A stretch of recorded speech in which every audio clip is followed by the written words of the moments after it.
Hi, it's Dave Oates from Joanna North Associates and FinderMonkey, back with another one of our weekly videos. Got a couple of things to talk about this week. One of the things is adoption records, which has kind of been in the news a little bit recently.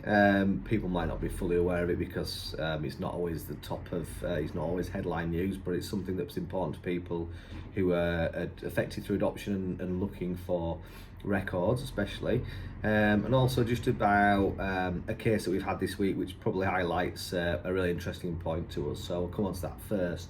So the case was a lady who found out that she had a sister who'd been adopted, and a long time ago their family had moved, emigrated overseas, and she came to us to find her sister. And this was a sister born in the 1940s. So it's one of the kind of at the older end of the spectrum of adoptions that we're dealing with. And when we contacted, so part of our process as an agency is to contact the adoption agency that holds these records and say, we'd like to get in touch with this person. Is there anything in the adoption file that is important or relevant for us to know to help assist us in knowing how we might approach this person, or if it's even appropriate to do that? And what came back was that this lady who we were looking for and wanting to contact had been in touch with the agency over 30 years ago with a wish to have access to her records and also to find and contact her birth family, but that had obviously never happened, and you can probably imagine it didn't happen because they'd moved overseas, and although she'd made attempts over the last 30 or so years to try and find them, she was never able to figure out where they were, because that's not a particularly easy thing for anybody to do. So although she'd wanted to find them and they'd wanted to find her, it was that case of they never quite got to meet up or match and connect that way. So we knew in advance of contacting this lady there was a good chance that she'd be happy to hear from us, and I'm pleased to say when we did get in touch she was incredibly happy, really excited, because she has always wanted, or for such a long time wanted, to find her birth family. And so for her, when we contacted her, there was no real decision to make because she already knew she wanted contact.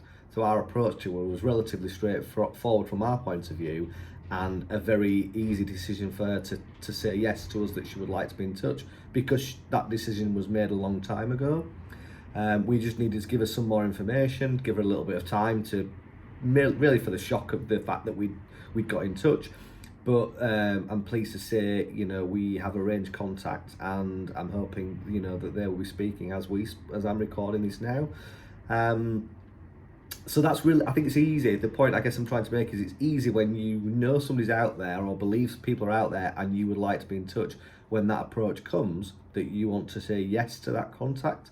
But I think for people who perhaps aren't expecting an approach, or have never really opened themselves up or their thoughts up to the idea of having contact with somebody either that they maybe didn't even know about, but even if it's somebody they did know about, never really opened their mind up to the possibility, then that can be a much harder thing. And we've had a couple of other cases in the last couple of weeks that really demonstrate that. People who were both adopted actually, and had been quite happy in their life as an adopted adult, perhaps been aware that there would be other people out there in the world, but never really anticipated finding them or looking themselves.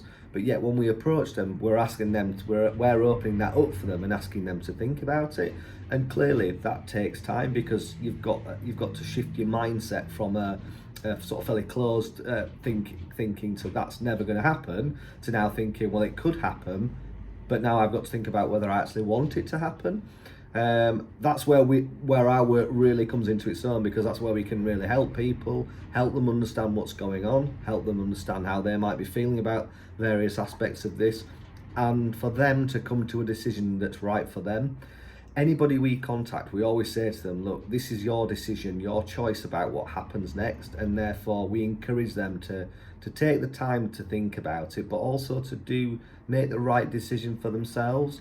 And so that's how we feel that you can encourage people to get to the right outcome and the best outcome for themselves, but also let them feel empowered so they can make a good choice and be given time to make that choice. I hope that makes sense, but Yes, I think the point I'm trying to make is when we contact people, some people have already made their minds up before we ever even get in touch, and some people we've got a lot of work to do with them for them to get to that point where they can make a decision, not necessarily to say yes to contact, because sometimes people do say no, and we have to respect that.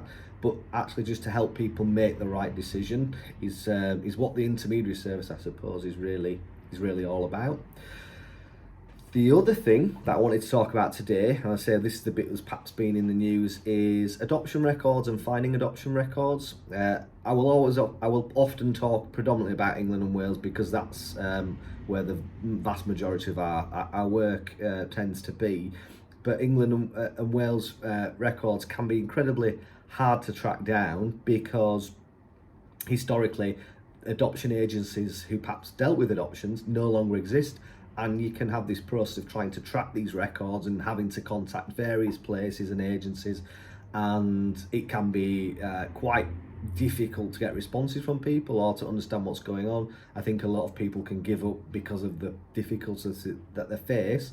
And what's been kind of happened recently that I guess has been slightly in the news anyways is the Adoption Search Reunion website's database. Now, if you don't know what that is, Adoption Search Reunion is an excellent website that's been around for a long time, which is all about people who are looking, who've been adopted, who are looking perhaps to do a search, wanting to trace the records, everything. It's the first place you should probably go to if that's something that you're thinking about, because it's got lots of really helpful advice on there.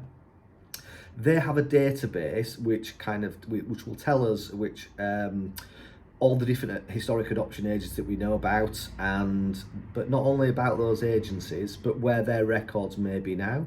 Some historic agencies are still in existence, but very few today.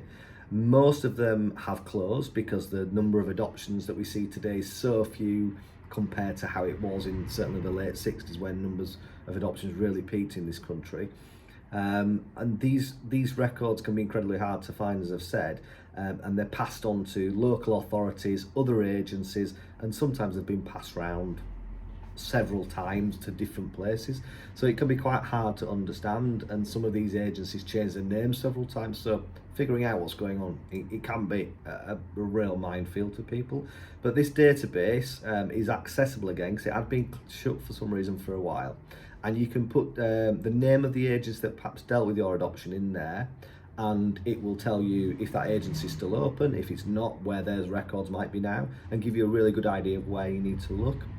Now, not everybody knows the name of the agency that arranged their adoption, but you can still use the database in other ways. So perhaps if you are the birth parent of somebody and you recall or know that the offices of a specific adoption agency that were involved were in a certain street in a certain city, you can search based on aspects of the address.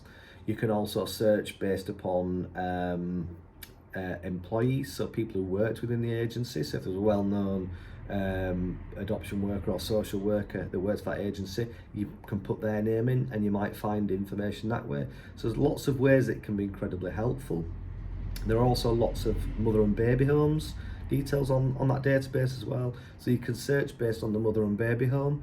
And while the mother and baby home itself might not be the adoption agency that placed them for adoption, many mother and baby homes are associated with an adoption agency, or many mother and baby homes records can still exist. And if you can contact the place where those records are now kept, they might be able to share with you information that will tell was recorded at the time as to what happened with that baby and that adoption, and the agency might be recorded within their files, so you might be able to do it that way.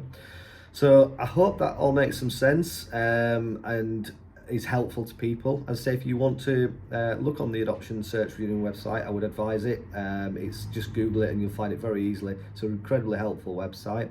That's it for this week, but thank you for watching. Any questions, please email us, get in touch, and we'd love to hear from you. Otherwise, I'll see you next week. Thanks for watching.